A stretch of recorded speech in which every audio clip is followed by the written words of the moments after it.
un avant et il y a un après. Nous, on le connaît dans ce sens évangélique où effectivement, c'est Yeshua, c'est Jésus qui a donné sa vie pour que nous puissions ne plus être sous la coupe du jugement, mais justement être libérés de cette coupe par la grâce. Il y a, et tu vois qu'il y a ces 7 fêtes, il y a un avant et un après. Et aujourd'hui, j'aimerais qu'on voie un petit peu, qu'on comprenne cet avant et cet après, à la fois pour le peuple d'Israël et comment ça nous parle à nous. Cet avant et cet après, Dieu l'a annoncé. Cet avant, eh bien, c'est un temps où le peuple de Dieu ne lui appartient pas vraiment. Il a décrété que c'était son peuple, mais jusque-là, il est mêlé aux autres peuples de la terre. On voit que le peuple d'Israël, Abraham est un petit peu, je vais lire en Gogate, c'est pas ça, mais il est en voyage, il est obligé de partir, il y a des puits qui sont creusés, qui sont bouchés, il se bat avec les peuples qu'il rencontre. Dieu lui a promis une terre, mais on voit qu'il y a du temps avant de prendre cette terre, et il va se passer un événement particulier pour que eh bien, Dieu démontre que son peuple est un peuple à part. C'est le don de la loi, le don de la Torah. C'est quand Moïse va justement sur la montagne pour passer du temps avec le Seigneur et qu'il redescend avec les tables de la loi. C'est ce jour-là finalement, c'est à ce jour-là que le peuple d'Israël, que les Juifs en fait se préparent. Il y a toute une préparation, mais Dieu avertit. Dieu avertit, c'est son peuple. Il veut se le garder à part. Et il ne veut pas simplement un peuple qui a reçu une loi, il ne veut pas simplement un peuple qui obéit à des règles, il veut un peuple qui comprenne que ces règles, c'est son caractère, c'est ce qu'il est, et qu'au travers de l'application de ces règles, eh bien, il se met à part son peuple, pas simplement, juste, voilà, ils sont mieux que les autres, il se met à part son peuple pour se dire, c'est mon peuple, il me ressemble, il est à moi. Et ce que Dieu ne veut pas, c'est qu'il y ait de l'injustice dans son peuple. Mais on voit malheureusement l'histoire d'Israël qui se répète, qui est cyclique, un coup ça va, un coup ça ne va pas. Et c'est plus souvent un coup ça va pas qu'un coup ça va d'ailleurs. Et il a toujours quand même, parce qu'il aime son peuple, parce qu'il lui appartient et qu'il ne l'a pas abandonné, il a toujours suscité un moyen et des hommes pour pouvoir ramener justement le cœur de ses enfants vers lui. Et là, on va prendre un passage dans Amos. Amos est un de ces prophètes, un de ces hommes que Dieu a suscité pour justement réveiller son peuple. Amos, il vit dans un contexte un peu particulier, il vit, comme beaucoup de prophètes de sa génération de toute façon, dans un contexte d'injustice. Il y a énormément d'injustices qui se passent dans le peuple d'Israël. Et ça ne plaît pas à Dieu. Et Dieu prévient au travers de la bouche d'Amos eh bien, des punitions, des moyens qu'il va mettre en œuvre pour les mettre dans la détresse. Pourquoi? Parce que c'est le seul moyen que son peuple se tourne vers lui et crie vers lui. On va prendre Amos 4 et on va lire le verset 12. Amos 4, verset 12. Amos vient d'expliquer ce qui allait arriver et il parle de la part de Dieu à son peuple. Amos 4, verset 12. C'est pourquoi voilà ce que je vais te faire, ô Israël, et puisque je vais te faire cela, prépare-toi à la rencontre de ton Dieu, ô Israël.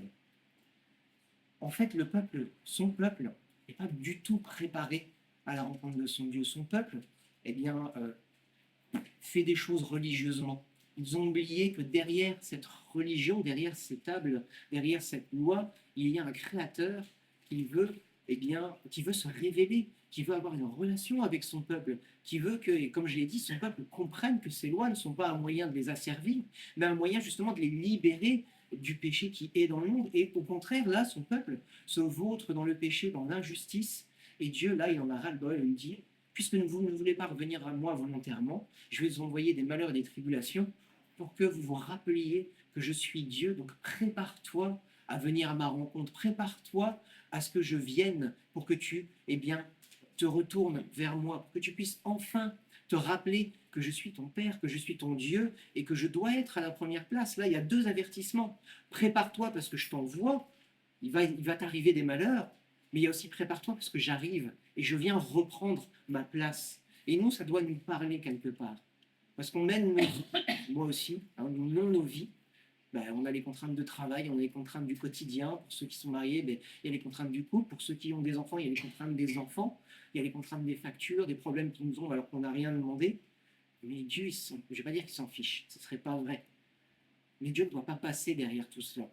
Et bien trop souvent, nos malheurs, nos préoccupations, nos envies prennent le devant sur la volonté du Seigneur dans nos vies. Et ce que Dieu avertit là pour le peuple d'Israël, ça doit nous parler. Fais attention, parce qu'il y a un moment où je vais revenir, que ce soit le retour de Christ, Maranatha, Alléluia, pour moi c'est un jour béni parce qu'on sera enfin libéré de toutes ces tracas du quotidien, mais c'est aussi dans notre quotidien, ou le jour où je suis un peu loin derrière un peu trop de choses là, tu as mis beaucoup trop d'idoles devant moi, et moi je vais revenir, je vais chambouler tout ça, prépare-toi à m'en rencontrer. Mais est-ce qu'on est préparé véritablement à rencontrer Dieu? Est-ce qu'on est préparé à ce que, ben, boum, il nous tombe dessus, j'ai envie de dire?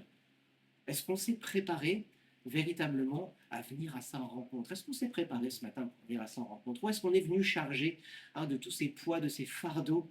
Virginie nous le rappelait encore en début de culte. Venez déposer ces fardeaux, mais surtout ne repartez pas avec. J'ai envie de dire que si on avait compris qui était Dieu, on se serait déchargé volontairement de ces fardeaux avant. Pourquoi? Parce qu'aujourd'hui, ce n'est pas le jour où le Seigneur vient nous faire du bien. C'est le jour qui est mis à part pour que nous puissions venir l'adorer lui. Normalement, quand on vient dans ce lieu, on vient d'office pour lui donner le meilleur de nous-mêmes. On sait ce qu'on est, on sait nos travers, mais normalement, on devrait venir débarrasser, décharger pour venir lui apporter le meilleur de nous-mêmes. Est-ce qu'on s'est préparé véritablement à venir à la rencontre de notre Dieu? Est-ce qu'on se rend compte que c'est notre Dieu? C'est pas simplement un Dieu, c'est pas une manière de vivre, c'est pas des règles, c'est pas juste une nouvelle, ou en tout cas une philosophie du monde qui nous apporte quelque chose de bon. Non, on vient adorer le Dieu qui a créé les cieux et la terre, qui nous a créés nous. Il y a un impératif quelque part dans ce qu'on vient faire aujourd'hui, dans ce qu'on vient faire tous les jours de notre vie, alléluia, mais dans ce jour particulier mis à part, il y a un impératif. On est censé venir donner le meilleur. On est censé venir à la rencontre de notre Dieu. Est-ce qu'on s'est préparé? Et pourquoi je vous parlais de la Pentecôte, de cette fête de la moisson que Dieu a voulu? C'est parce que il y a un temps, où je parlais de l'intelligence quand même que Dieu a donné à son peuple, il y a un temps entre la Pâque et ce temps de la fête des moissons, qui est le décompte de l'Homère, où ce peuple, justement, ou ceux qui véritablement pratiquent, je veux dire religieusement, mais mettent en œuvre quand même quelque chose pour s'approcher du Seigneur, entre ce jour où ils sont sortis d'Égypte, où ils célèbrent ce jour où Dieu les a libérés de l'esclavage. Nous, on sait que c'est l'esclavage du péché, mais eux, à l'époque, en tout cas quand ils étaient en Égypte, c'était le véritable esclavage où ils étaient obligés de faire des tâches et où Pharaon voulait leur mort. Dieu les a libérés de tout ça, nous a libérés du péché. Et entre ce temps où ils sont sortis d'Égypte et ce temps où ils ont reçu justement ce don de la loi, ce don de la Torah, cette manifestation qu'ils étaient un peuple à part, eh bien, entre ces deux temps, pour justement se préparer à rencontrer Dieu, à célébrer ce jour où Dieu a fait de leur peuple à part et leur a permis d'aller à sa rencontre, eh bien, il y a dans ce décompte de la mer, il y a 7 semaines, et donc ils célèbrent, en tout cas, ils mettent en avant et ils pratiquent ce qu'on appelle les séphirotes, donc c'est 7 qualités spirituelles, ça va parler aux étudiants des Fra, mais il faut qu'on se rende compte que dans ces 7 qualités spirituelles, on va les voir ensemble, il y a quand même ces 7 facettes de Dieu que Dieu nous demande de mettre en pratique tous les jours de notre vie. Et il faut que ça nous interpelle. Au travers de cette préparation, justement en ce jour où ils célèbrent qu'ils sont un peuple à part, un peuple choisi, un peuple élu, je ne sais pas si ça vous rappelle un peu quelque chose, le sacerdoce royal, eh bien, ils mettent en pratique, et ils sont quand même, il faut qu'on se rende compte quand même que le peuple juif, c'est un peuple qui est, quand ils mettent quelque chose en pratique, ils ne le font pas à moitié. C'est quand ils donnent avec largesse, quand ils cherchent avec assurance. On peut voir malheureusement au travers des événements qui se déroulent ces derniers temps, quand ils se défendent avec hardiesse, ils ne font pas les choses à moitié. C'est un peuple qui est entier. Et il est aussi entier avec Dieu, autant dans leurs mauvais travers que dans j'allais dire dans leur non-travers, c'est pas des travers du coup, mais bon, bref, vous avez compris ma pensée. Ces séphirotes et ces qualités spirituelles qu'ils veulent pratiquer, elles sont celles-ci. La première d'entre elles, c'est la bonté et l'amour. C'est le développement du don de soi. Donc c'est un temps où ils vont vraiment se donner, chercher les gens qui ont des besoins et manifester cette bonté et cet amour. La deuxième qualité, c'est la rigueur et la discipline, donc la capacité à se maîtriser, à aller jusqu'au bout des choses. La troisième, c'est l'harmonie et la beauté. Donc, c'est la recherche de l'équilibre entre l'amour et la discipline. On sait très bien que si on est trop rigide dans un sens, malheureusement, l'autre côté en pâtit. Par contre, si on est trop souple et trop laxiste dans l'autre, malheureusement, l'autre côté en pâtit. Donc, cette recherche d'harmonie et de la beauté, c'est l'harmonie et c'est la beauté de Dieu. Donc, c'est cette recherche de l'équilibre parfait que Dieu est.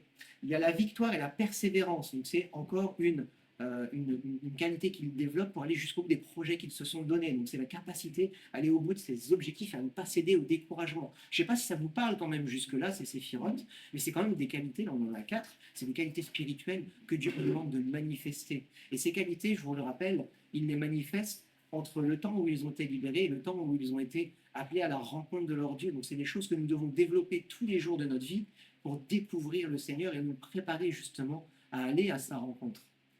Il y a la gloire et l'humilité, l'acceptation de ses limites et la beauté de ce qui nous dépasse. À un moment, on se rappelle qu'on est humain et que c'est Dieu qui nous permet de dépasser cette limite-là. Ce n'est pas avec nos forces, ce n'est pas avec ce que nous sommes que nous pouvons mettre en œuvre ce que Dieu nous demande, mais c'est avec sa grâce, tout simplement.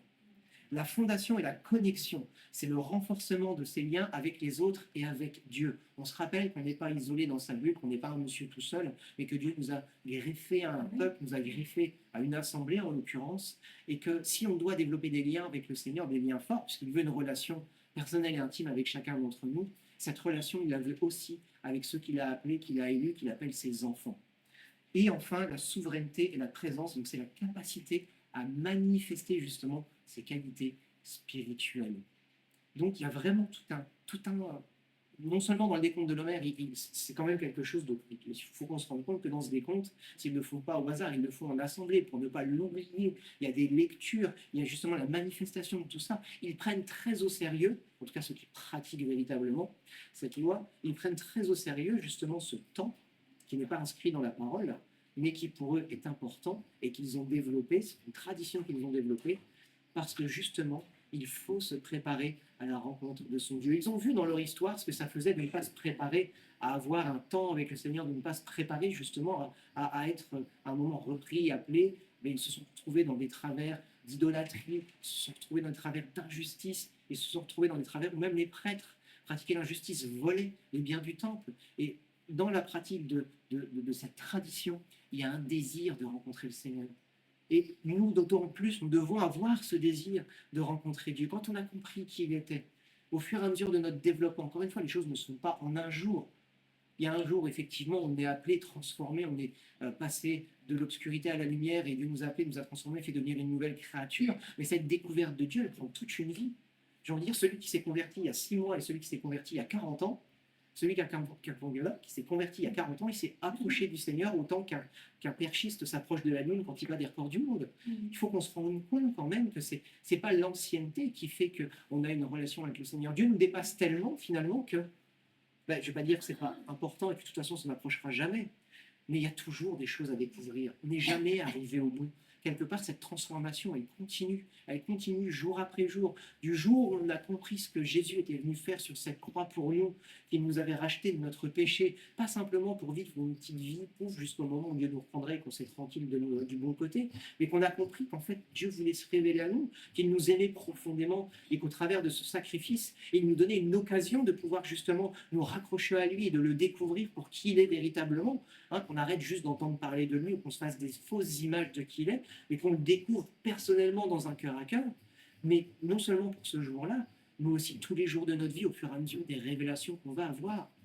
On est toujours quelque part avant la Pentecôte et en même temps après. On va voir après pourquoi, mais on est toujours quelque part avant dans ce temps de découverte où il faut qu'on se remette en question. Mais Dieu, j'ai encore des péchés, j'ai encore des choses dont je dois me faire libérer, j'ai encore des choses que je dois découvrir. Donc je dois marcher et aller à la rencontre de mon Dieu. Qui est mon Dieu? Qui il est? Quel est son caractère? Qu'est-ce qu'il désire pour moi?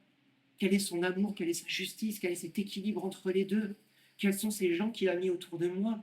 Qu'est-ce qu'il veut que je manifeste? On vient de lire la bonté, l'amour, la rigueur, la discipline, l'harmonie, la beauté, la victoire, la persévérance, la gloire et l'humilité, la fondation, la connexion, la souveraineté, la présence. Quelles sont ces qualités de Dieu que je dois manifester dans la vie pour comprendre qui il est? Encore une fois, on fait ce parallèle entre la pensée grecque, enfin ce parallèle, on fait donc plutôt cette différence, cette séparation de la pensée grecque et de la pensée hébraïque. La pensée grecque, c'est on lit, on apprend, on connaît, on a des diplômes sur de la connaissance. Dans la pensée hébraïque, on lit, on apprend, on met en pratique et seulement après on connaît. On connaît parce qu'on a pratiqué.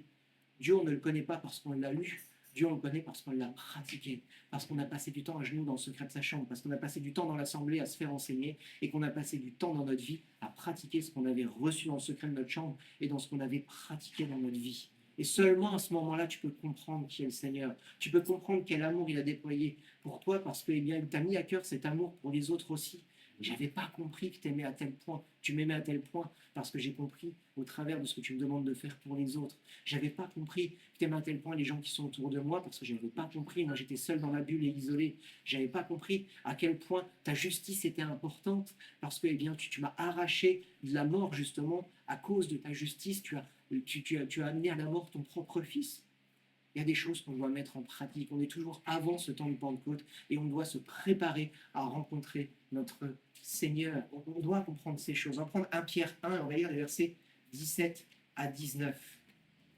Je vous dis, c'est vraiment pressant. J'avais reçu des directions, je me suis dit, c'est pas chouette. On va avoir une nouvelle révélation, on va se diriger vers des choses nouvelles. Et en fait, le Seigneur me ramenait toujours mais vers la base de la base.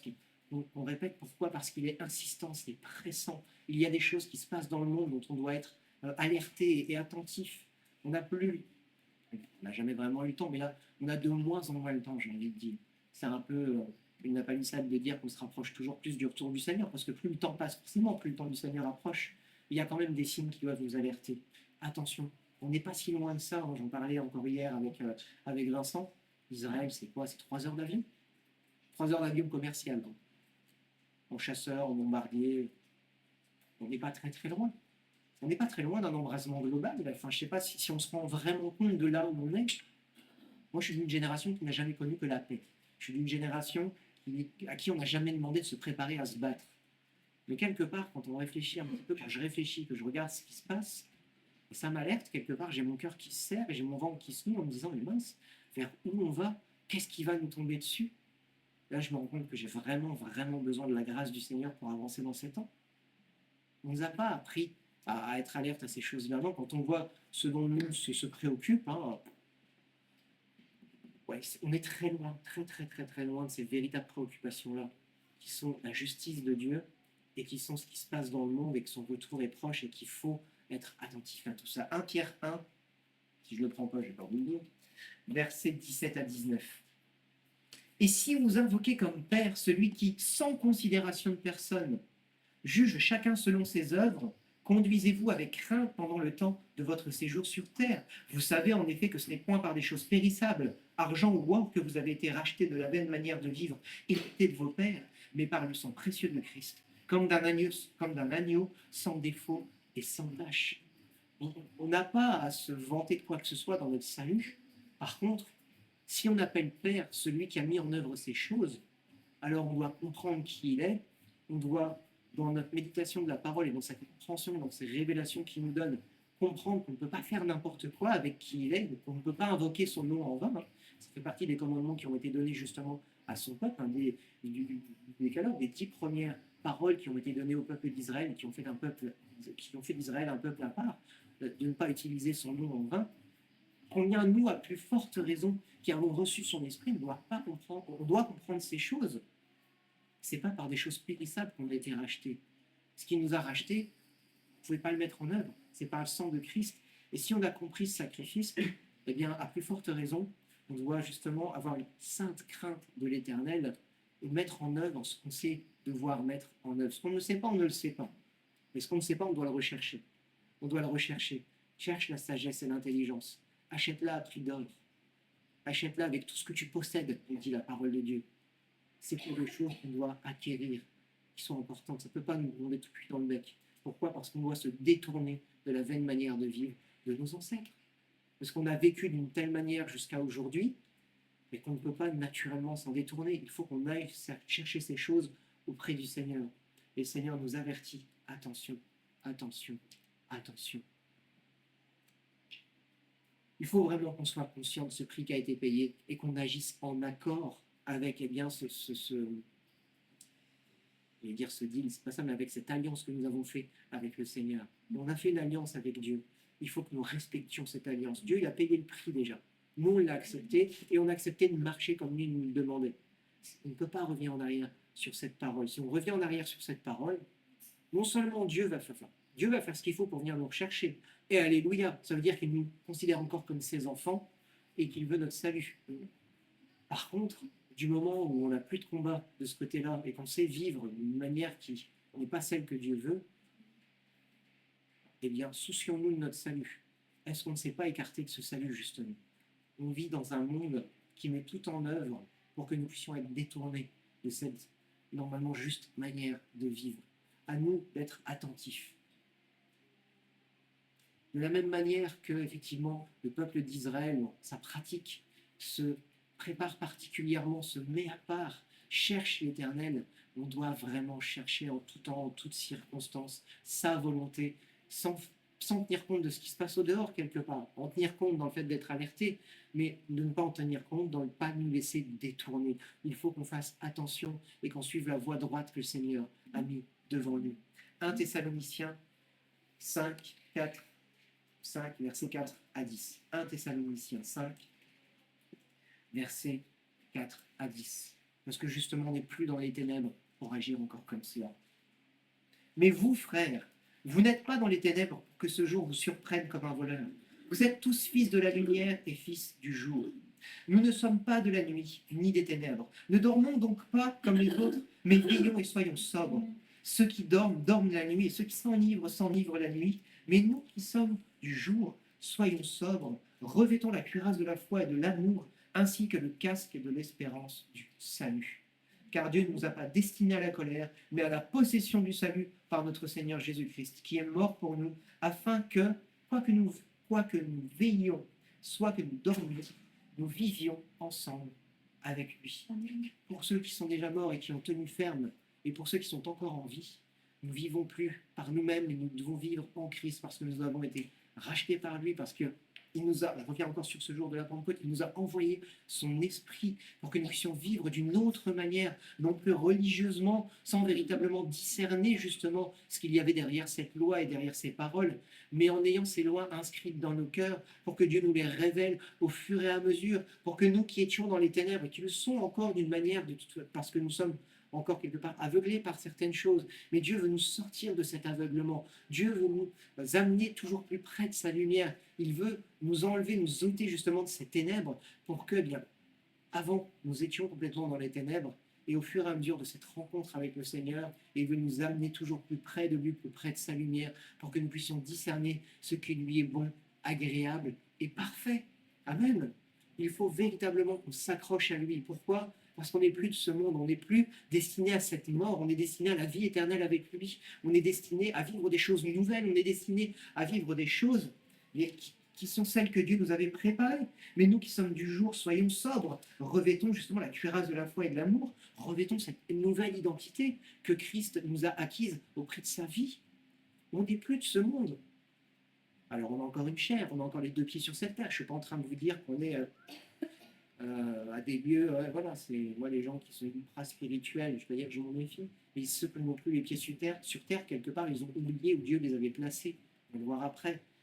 On a encore les deux pieds sur terre, on est encore plongé dans ce monde, on est encore plongé dans ces soucis. Moi j'ai encore mon téléphone qui me lâche au fur et à mesure, hein, c'est des choses qui coûtent cher mais qui tiennent plus. Hein, et bien sûr, on a toujours plus d'argent dans ce monde, hein, c'est ironique. On a toujours des soucis qui nous tombent sur le coin de la tête, on est toujours rattrapé par une chose ou par une autre. Le Seigneur veut nous amener dans d'autres dimensions. Il veut nous amener dans une paix et une joie surnaturelle. Il veut nous donner justement ces prémices des choses qu'il a prévues pour nous pour l'éternité. Et même si on vit encore dans ce monde, eh bien Jésus il a dit à ses disciples, à ceux qui le suivaient, arrêtez de demander sans cesse ces choses-là. Dieu sait ce dont vous avez besoin. Cherchez d'abord le royaume des cieux et sa justice, et tout le reste vous sera donné par-dessus. Pourquoi ? Parce qu'il sait pertinemment de quoi nous avons besoin, il sait pertinemment que ce monde sera toujours sur notre dos, mais puisque nous sommes avec lui, rien ne pourra se dresser contre nous. Amen. On puisse garder cette foi, qu'on puisse rester vigilant, qu'on puisse ouvrir les deux yeux et regarder où on marche, que sa parole soit comme une lumière à nos pieds pour que justement nous ne trébuchions pas, qu'on puisse être attentifs et qu'ensemble, parce qu'on n'est pas seul dans cette marche, ensemble on puisse se soutenir, se supporter, encore une fois, je le répète, j'aime pas ce mot supporter dans le sens où il a mauvais caractère, donc j'ai mauvais caractère, donc tu dois me supporter. Hein. Dieu, il a dit que tu devais me supporter. Non, c'est pas ce support-là. On doit être des tuteurs les uns pour les autres. Hein, nous qui sommes debout, on doit être des tuteurs pour ceux qui sont affaiblis, qui tombent. On doit les relever celui qui est faible. Pourquoi ? Parce que demain, on peut se retrouver exactement dans la même situation et on sera content d'avoir autour de nous des gens solides, affermis, qui peut-être hier étaient à terre, mais qui aujourd'hui sont debout et prêts à nous relever. On n'est pas seul dans cette marche. Un en bas 1000, deux en bas de 10 000. Hein. Si tu veux aller, enfin, ça c'est ma maxime à moi, hein. Si tu veux aller vite, marche seul. Par contre, si tu veux aller loin, marche à deux. Ça sera beaucoup plus efficace. La parole de Dieu nous en parle justement du fait d'être ensemble. Même dans un couple, on est peut-être deux, mais il y a une troisième, il y a un troisième brin de cette corde qui vient se mettre au centre de tout ça. C'est le Saint-Esprit, c'est Dieu qui vient se placer au centre pour que justement ce soit solide et que ça puisse aller loin. Hein, là aussi, les couples, hein, ça, Satan les a détruits. Hein. Ça, c'était l'arme de. C'était une dizaine d'années, enfin, une dizaine d'années, il y a même un peu plus. C'était son cheval de bataille, il a réussi. Dans le monde, le couple ne veut plus rien dire. C'est pour ça qu'on a autant de combats aujourd'hui, pour amener surtout la jeunesse, pour faire comprendre que le couple est une chose sacrée, que l'union entre deux personnes est une chose sacrée. Pourquoi? Parce que le monde l'a détruit, Satan a détruit cette chose sacrée. Et aujourd'hui, ce combat de Satan, qu'est-ce que c'est? C'est l'identité. Aujourd'hui, le monde veut faire croire que les enfants n'ont aucune identité, qu'ils sont ce qu'ils veulent, qu'ils choisiront plus tard. Ou peut-être même que les parents, selon leur lubie, peuvent choisir pour les enfants ce qu'ils sont. On est où? On est où? Nos enfants ne sont rien et ils choisissent ce qu'ils veulent. On a complètement inversé cette pyramide dont on parlait, où Dieu est au sommet et l'enfant est en bas pour sa protection, justement. Hein, malheur au pays qui est dirigé par un enfant. Ça veut dire quoi? Ça veut dire que si l'enfant il est au sommet, il y a que des catastrophes qui vont se passer. Hein, on se souvient un petit peu de cette, bon, cette chanson, elle est un peu vieille. Si j'étais président de la République, j'ai Léna Miquet, Premier ministre. Vous imaginez un peu ce monde-là, où on a ce monde de Disney féerique et magique qui dirige les vies? Non, c'est pas ça la vie. Oui, malheureusement, on en subit les conséquences. C'est pas ça la vie. Oui, je fais une très belle imitation de Mickey, je vous la referai plus tard. Voilà, c'est pas ça la vie. Ah bon. C'est pas ça la vie quelque part. C'est pas ça la vie dans le Seigneur. Le Seigneur nous a avertis, on aura des difficultés. Oui, je te donnerai au centuple tout ce que tu as sacrifié dans ce monde, maintenant, pour moi, à cause de mon nom. Mais tu auras les persécutions qui vont avec. Hein, l'esclave, le disciple, il ne sera pas mieux loti que son maître. On a été avertis de ces choses-là. Il faut sortir du monde Disney, tout ça. Il faut apprendre à nos enfants, justement, que la vie, ce n'est pas le monde magique de Dora ou je ne sais quoi. À un moment, il faut se rappeler que Dieu nous a avertis. Et nous, en tant que parents, on doit avertir nos enfants, comme nous sommes avertis et conscients justement de ces choses-là. Veillons sur nos vies. Fortifions-nous dans la parole, fortifions-nous dans l'enseignement, fortifions-nous dans la pratique de la prière, fortifions-nous dans la communion fraternelle. Ces 4 piliers de l'Église que Yeshua a voulu, que Jésus a voulu, pour que nous puissions justement tenir ferme dans ces temps. Amen. Il faut vraiment qu'on soit conscient de ces choses et qu'on ne passe pas au travers. Veillons sur nous-mêmes, veillons les uns sur les autres.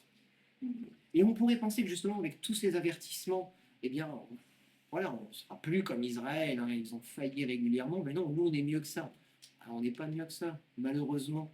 On reste des hommes avec nos travers, avec notre facilité à retomber dans le péché, notre facilité à nous détourner des voies droites du Seigneur. Et il faut justement qu'on cherche continuellement la face de Dieu pour éviter ces choses. Éphésiens 5, versets 14 à 17. Là encore, hein, on n'est pas de la nuit. Nous, on veille, on est debout, on fait attention. On n'est pas de la nuit, on doit surveiller, veiller et être attentif. Éphésiens 5, versets 14 à 17. C'est pourquoi il est dit, réveille-toi, toi qui dors, relève-toi d'entre les morts et le Christ resplendira sur toi. On a une responsabilité. Encore une fois, je vous le disais, ce n'est pas le monde magique de Mickey et de Disney. On a une responsabilité. Jésus est venu nous chercher, on l'a accepté. Maintenant, à tout de veiller et d'être attentif. Veillez donc avec soin sur votre conduite, non comme des fous, mais comme des hommes sages. Rachetez le temps car les jours sont mauvais. C'est pourquoi ne soyez pas sans intelligence, mais comprenez quelle est la volonté du Seigneur. Comprenez. Il faut à un moment qu'on mette en marche son intelligence et sa sagesse. Oui, elle va être renouvelée par le Seigneur. Oui, on va être éclairé, on va recevoir des révélations. On ne va pas les recevoir tout dans le bec. Il y a des bébés spirituels. Tout comme les bébés, eh bien, doivent recevoir la nourriture qu'ils ne peuvent pas prendre d'eux-mêmes. Vous larguez un bébé comme ça, le bébé ne va pas tenir beaucoup. Hein. À un moment, le bébé, pourquoi? Parce qu'il ne sait pas se mouvoir, il ne sait pas se défendre, il ne sait pas se nourrir. Ah oui, le bébé, il va falloir le nourrir. Le bébé spirituel, il va le nourrir. Il va recevoir par du Seigneur et de son assemblée ce dont il a besoin pour commencer à s'affermir. Un bébé, au bout d'un moment, ça commence à savoir marcher, ça commence à savoir parler. À un moment, on demande de lui qu'il formule ce dont il a besoin. Un bébé à qui on laisse faire des caprices et à qui on lui donne tout, ça va devenir quoi? Ça va devenir un ado qui va être difficile et un adulte dont on ne saura rien faire. C'est pareil dans le monde spirituel. À un moment, le Seigneur ne va pas donner à ses enfants capricieux ce dont ils ont besoin. Ils vont dire, tu vas obéir à ma parole, tu vas m'obéir, je suis ton Dieu. Les enfants capricieux, qu'est-ce qu'il fait? Il leur envoie des valeurs pour que justement ils reviennent sur une voie droite. C'est pour ça qu'il faut chercher sa volonté, c'est pour ça qu'il faut chercher à grandir sainement dans le Seigneur et ne pas en rester, justement, comme Paul le disait, au lait de la parole. Il faut aller chercher le beefsteak au bout d'un moment. Il faut aller chercher la bonne côte de bœuf. Il faut aller chercher la nourriture qui va être suffisamment solide pour qu'on grandisse, hein, ces protéines spirituelles, pour qu'à un moment on soit affermi et qu'on puisse justement être un mensch, un homme sur qui on peut compter, un homme ou une femme. Mais qu'on soit vraiment cette personne, ce disciple que Dieu apprécie. Pourquoi? Parce qu'il fait des grands prodiges et des miracles? Non, c'est parce que je t'ai appelé, tu m'as répondu. Hein, on reparlait de la vie de David la semaine dernière, mais David, hein, on l'a chanté tout à l'heure, hein, il est monté sur son toit, il a vu une belle femme. Ouais, oui. C'est qui celle-là? C'est la femme du riz. Ah, oui, ah, mais commandant, ok. Et là, il a fomenté tout un plan pour le faire mourir. Il a eu du mal, hein. Il a eu du mal. Il y est arrivé. Qu'est-ce que Dieu a fait? L'enfant, premier enfant, qui était de l'union de David, de Béthune, il l'a repris. Bon.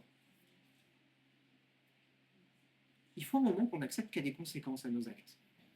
Il y a des conséquences à notre désobéissance. Et pourtant, cet homme, David, il a été appelé un homme selon le cœur de Dieu. Comme quoi, il y a encore de l'espoir pour nous.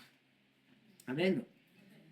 Mais il faut qu'on soit attentif à nos voix, il faut qu'on fasse attention, il faut qu'on ait justement ce discernement de ne pas aller à l'encontre de la parole si on ne veut pas justement s'éloigner des voies droites du Seigneur.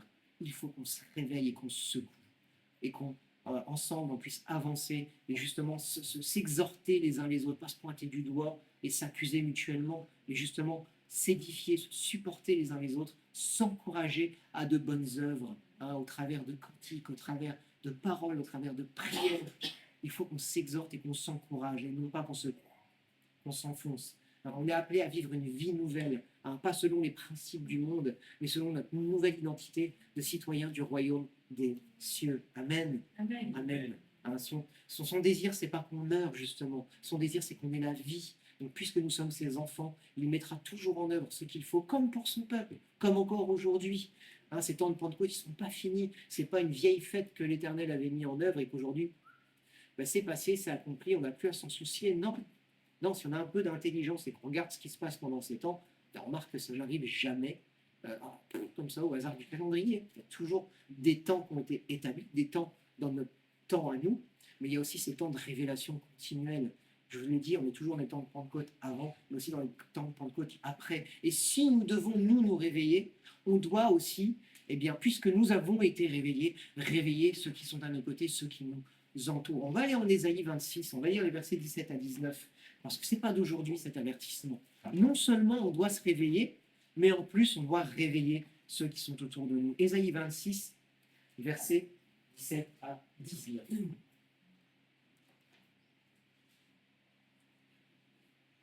Là encore, Ésaïe, il est dans un contexte où il y a de l'injustice, et il avertit.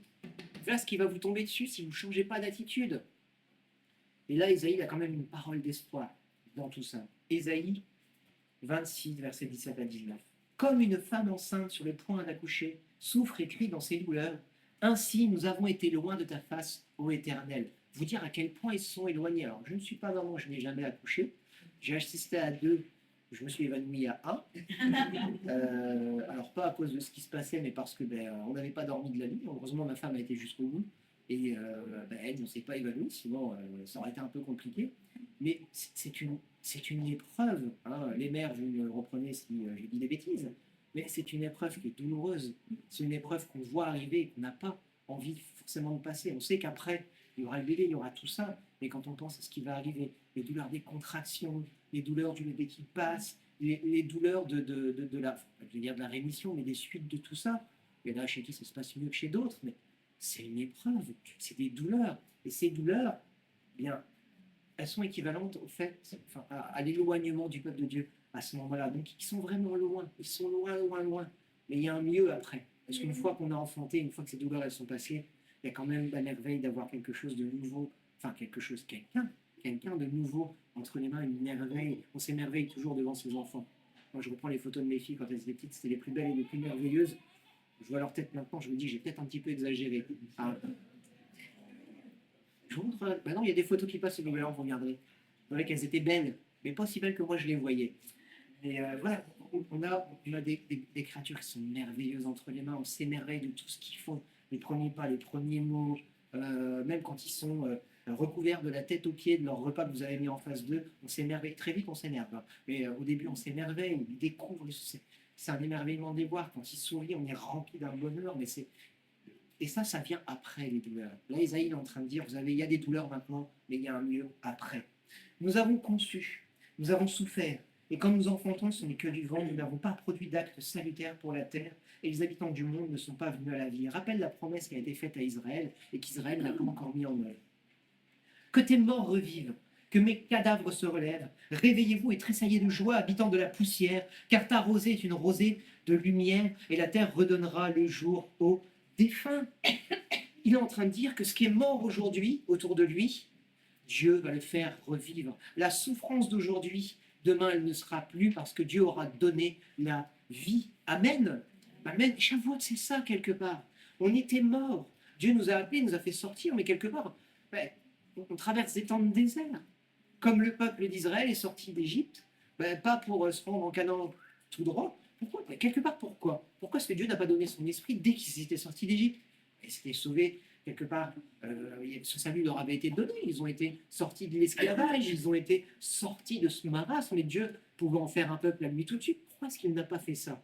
Pourquoi est-ce qu'il n'a pas été tout droit, hein, 40 ans dans le désert? Moïse est un très mauvais navigateur? Non, je ne pense pas. Il a passé 40 ans dans la cour de Pharaon et 40 ans à conduire son troupeau justement dans des lieux désertiques sans trop de repères. Donc ça peut être un sacré navigateur quand même.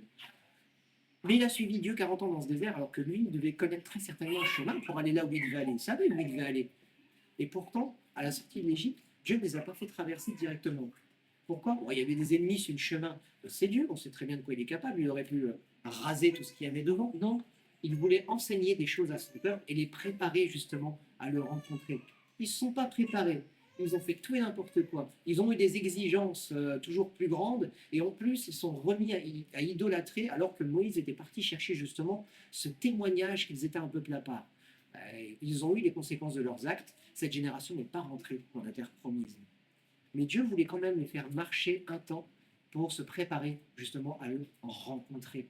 Et dans ce temps, eh bien justement, on doit nous aussi se préparer à traverser ces déserts jusqu'au moment où on reçoit cette révélation et cette vie nouvelle que Dieu veut donner. Ce jour de Pentecôte, c'est le jour où l'Esprit est descendu. Ce qui était mort, hein, la parole qui n'est pas vivifiée par l'Esprit, elle est l'être morte.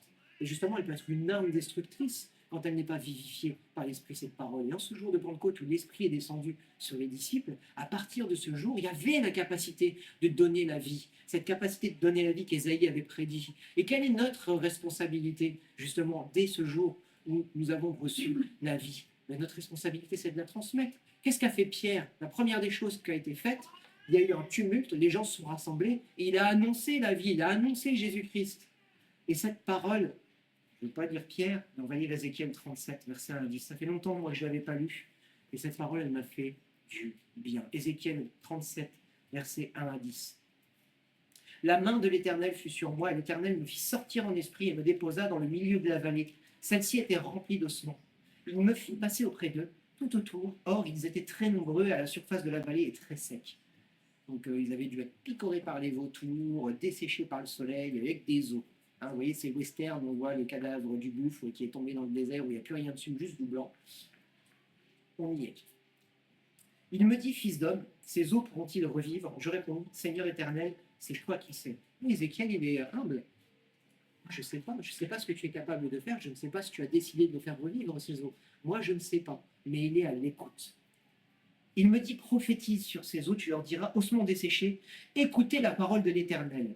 Ainsi parle le Seigneur, l'Éternel, à ces eaux. Voici ce que je vais faire venir en vous, un esprit, et vous vivrez. Je placerai sur vous des nerfs, je ferai pousser de la chair sur vous, je vous recouvrirai de peau et je mettrai en vous un esprit. Vous vivrez et vous reconnaîtrez que je suis l'Éternel.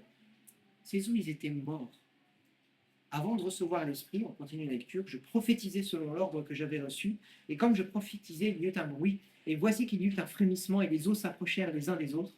Je constatai qu'il y avait des nerfs sur eux, la chair se mit à pousser, la peau les recouvrit par-dessus, mais il n'y avait point en eux d'esprit. Il y a ce temps de construction, ce temps de découverte, ce temps où Dieu veut nous former un corps, ce temps où Dieu veut nous former le caractère, ce temps où Dieu, justement, nous éprouve, nous aimons, nous apprend des choses, mais il n'y avait pas encore l'esprit en eux, il n'y a pas encore reçu la révélation. Et seulement après, en ce jour de Pentecôte, on est avant Shavuot, et après, puisque Ézéchiel a prophétisé, puisqu'il a annoncé des choses, puisqu'il a formé, il a aidé à la formation. Si Ézéchiel ne parle pas, il ne se passe rien. Dieu en est capable. Mais si nous ne parlons pas, il ne se passe rien. On a reçu un mandat, celui d'être les ambassadeurs de Christ. On est les missionnaires de la bonne nouvelle. Nous devons apporter Christ, que ce soit au travers de notre parole, mais beaucoup plus au travers de ce que nous sommes. On doit apporter Christ. Et ce n'est pas nous qui faisons le travail de donner la vie. C'est Dieu qui fait le travail de donner la vie. Nous, on apporte justement ce qu'il faut pour que les os se rapprochent, pour que les corps se forment, pour que les gens soient attentifs à la parole de l'Éternel et commencent à pratiquer ces choses de Dieu. Il me dit prophétise et parle à l'esprit. Prophétise, fils d'homme. Tu diras à l'esprit, ainsi parle le Seigneur l'Éternel, l'esprit vient des quatre vents, souffle sur ces morts et qu'il revive. Il y avait des corps, mais il n'y avait pas de vie encore. Je prophétisais selon l'ordre qu'il m'avait donné, et l'Esprit vint en eux. Ils reprirent vie et se tinrent sur leurs pieds. C'était une très, très grande armée. Voilà quelle est notre mission aujourd'hui. Au travers de ce que Dieu nous a donné, nous sommes missionnés pour aller apporter la vie aux ceux qui nous entourent, aux gens qui ont besoin de recevoir justement cet Esprit du Seigneur, pour justement les amener sur ce chemin. On leur prend la main, on leur montre le chemin, on les enseigne sur ce qui est bon, sur ce qui est mauvais, parce qu'ils n'ont pas encore ce discernement. Et à un moment, Dieu vient sur eux, il fait comme il a fait à nous. Il leur donne la vie. On est avant ce temps de Pentecôte, toujours, on doit rechercher cette vie, on doit rechercher, se préparer à la rencontre de Dieu, mais on doit aussi préparer les gens qui nous entourent à rencontrer leur Seigneur. Ces os n'étaient pas, ils étaient recouverts de chair, il y avait des corps, mais il n'y avait pas de vie. Ézéchiel avait prophétisé, il avait parlé, et il avait préparé ses corps pour recevoir l'Esprit. S'il y avait eu que des os, l'Esprit, qu'est-ce qu'il allait habiter? On est dans Donjons et Dragons et les os se relèvent et on a des squelettes. Non, on n'est pas là-dedans. Encore une fois, on n'est pas dans cette fantaisie-là. On est dans un monde où Dieu appelle des gens formés, où Dieu appelle des gens qui sont préparés à recevoir l'Esprit. S'il n'y a que des os, Dieu n'envoie rien du tout. Si Ézéchiel avait sauté une étape, Dieu leur dit non, c'est pas ce que je t'ai demandé. Moi, je t'ai dit prophétise sur ces os pour qu'ils le revivent. Et après, adresse-toi à l'Esprit. Si s'adresser à l'Esprit pour aller habiter des os, ben non, moi je veux un corps. Je veux des gens formés, préparés. Comme nous nous sommes formés, comme nous nous sommes préparés pour recevoir cet Esprit, Dieu nous appelle à préparer des gens. On est aussi ces instruments pour aller amener cet évangile, pour que les gens puissent se tourner vers Dieu et se préparer à la rencontre de leur Dieu. Aujourd'hui, plus que jamais, j'ai envie de dire, il y a besoin de ça. Il y a besoin qu'on prépare, qu'on annonce la parole, qu'on annonce aux gens qu'ils sont dans un monde qui les amène à la mort, mais qu'au contraire, Dieu a un autre plan pour eux, un plan de vie, un plan d'espérance, où justement, il n'y a pas beaucoup d'espérance dans ce monde pour faire des enfants, pourtant on les entend beaucoup ici. Alléluia, Amen. Mais c'est une grâce, ces enfants. Pourquoi? Parce qu'on sait qu'il y a une autre espérance pour eux, que celle que ce monde leur prépare. Moi, je ne fais pas d'enfant dans ce monde. Hein. Si aujourd'hui on me demande de refaire un enfant dans les valeurs du monde, non, certainement pas. Par contre, dans les valeurs de Dieu, j'en ai deux, alléluia, merci Seigneur, hein, entends-moi en troisième, merci, mais il y a une espérance pour nos enfants.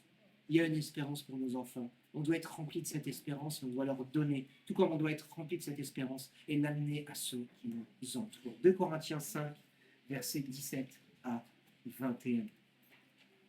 2 Corinthiens 5, versets 17 à 21. Si quelqu'un est en Christ, il est une nouvelle créature. Les choses anciennes sont passées, voici, toutes choses sont devenues nouvelles. Et tout cela vient de Dieu, qui nous a réconciliés avec lui par Christ et qui nous a donné le service, le ministère de la réconciliation. Car Dieu était en Christ, réconciliant le monde avec lui-même, sans tenir compte aux hommes de leurs fautes. Il a mis en nous la parole de la réconciliation. Non seulement nous avons été réconciliés, mais maintenant nous avons reçu cette parole de la réconciliation. Alors, pas de mystère, hein, c'est la croix, la parole de la réconciliation. C'est pas Marie, c'est pas Bouddha, c'est pas tout ce que vous voulez. C'est la croix, la parole de la réconciliation. C'est le sacrifice de Christ. C'est ses souffrances, c'est son sang versé. Et gloire à Dieu, c'est parce qu'il est ressuscité que notre espérance, elle est vivante. Amen. Nous sommes donc ambassadeurs pour Christ, comme si Dieu exhortait par nous. Nous vous en supplions, au nom de Christ, soyez réconciliés avec Dieu. Nous vous en supplions. C'est pas, voilà, Dieu, il t'appelle. Non, il y a une supplication. C'est pressant. C'est le cœur de Dieu qui parle. Je ne vais pas dire qu'il a un cœur qui saigne, mais il a donné son Fils. Il a subi des souffrances dont on a parlé ici, qui étaient ignobles et inimaginables, pour qu'on puisse justement avoir cette relation avec lui. Je vous en supplie, réconciliez-vous avec moi. Je ne vous ai pas créé pour la perdition, je vous ai créé pour la vie éternelle. Je vous en supplie, tournez-vous vers moi. Voilà quelle est la parole de Dieu. Voilà à quel point c'est pressant dans son cœur. Voilà à quel point les temps sont durs pour que, eh bien, nous ayons cette parole en nous, pour que nous l'amenions à ceux qui nous entourent. Celui qui n'a pas connu le péché, il lui a fait devenir péché pour nous, afin que nous devenions en lui justice de Dieu. Là, cet équilibre dont je vous parlais tout à l'heure et qu'il faut que nous recherchions. On ne peut pas être qu'amour, laxiste. Sinon, ça s'appelle Paul Naref, on ira tous au paradis, peu importe ce qu'on fait, Dieu nous aime, il nous pardonnera. C'est pas ce que je dis ici. Par contre, on ne peut pas être légaliste. Parce que sinon, il n'y a personne qui s'approchera du Seigneur. Pourquoi? Parce que personne n'est juste de par ses propres efforts. La loi, elle l'a démontré, mais la grâce est venue combler cette loi qui était faillible dans le sens où nous n'étions pas capables seuls de la mettre en pratique. Et qu'on puisse vraiment chercher cet équilibre pour nous-mêmes et pour ceux qui nous entourent. On a reçu une mission. C'est pas celle d'avoir des ministères de louange fabuleux. C'est pas celle d'avoir des prédicateurs majestueux. C'est pas celle d'avoir des assemblées de centaines de milliers de personnes. C'est pour qu'il y ait des centaines de milliers de personnes qui pensent être sauvées mais qui ne le soient pas. Il nous a donné une mission, c'est celle de réconcilier les hommes avec lui. Il n'y en a pas d'autre. Tout ce qui est donné par l'Esprit, c'est pour ce travail. C'est pour l'édification du corps de Christ. L'édification, c'est quoi? C'est simplement comprendre qui est Dieu, s'en approcher. Et au travers des dons et des talents qu'il nous a donnés, eh bien, on est capable de mettre en œuvre ce ministère. Mais le ministère n'est pas une fin en soi. Il faut arrêter de viser les grands ministères, les grands trucs. Qu'on puisse chercher la volonté du Seigneur dans notre vie. Et pas se dire, ah ben ouais, moi je ferai ceci, moi je ferai cela, ouais, moi je ferai pasteur, moi je ferai ça. Non, Seigneur, qu'est-ce que tu attends de moi? Je veux te découvrir, et quand je t'aurai découvert, eh bien à un moment, je sais que tu vas m'appeler. On ne brûle pas les étapes, qu'on prenne le temps de marcher.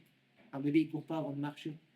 J'ai jamais vu ça en tout cas. Si vous avez vu ça un jour, un bébé qui court alors qu'il ne tient pas sur ses deux jambes, je veux bien voir ça. Sans bretelles. On va terminer par lire Osée 10, verset 12. Et c'est là que je sais que c'est le Seigneur qui parle.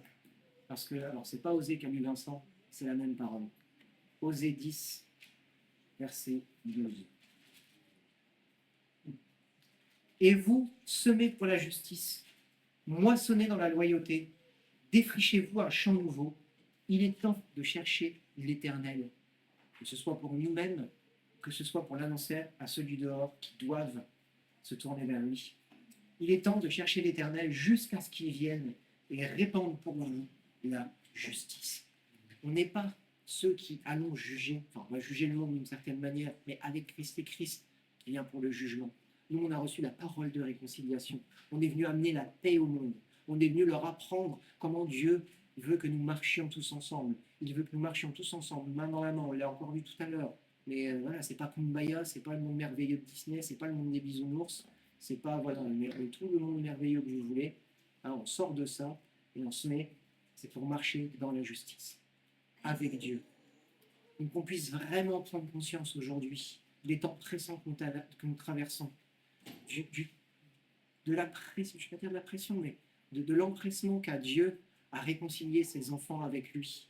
Parce que la fin, elle approche. Parce qu'on vit dans un monde qui se détourne de plus en plus, qui s'enfonce dans les ténèbres. Et on est cette lumière qui doit briller. Non, on ne met pas une lumière sous un seau pour qu'elle ne... Non, non, on la met justement en hauteur pour qu'elle puisse être vue. Ah, on est le sel de la terre, on est la lumière du monde. Ah, si le sel perd sa saveur, avec quoi le salera-t-on? Si nous, on n'a pas de saveur, le monde, il ne va jamais se tourner vers Dieu.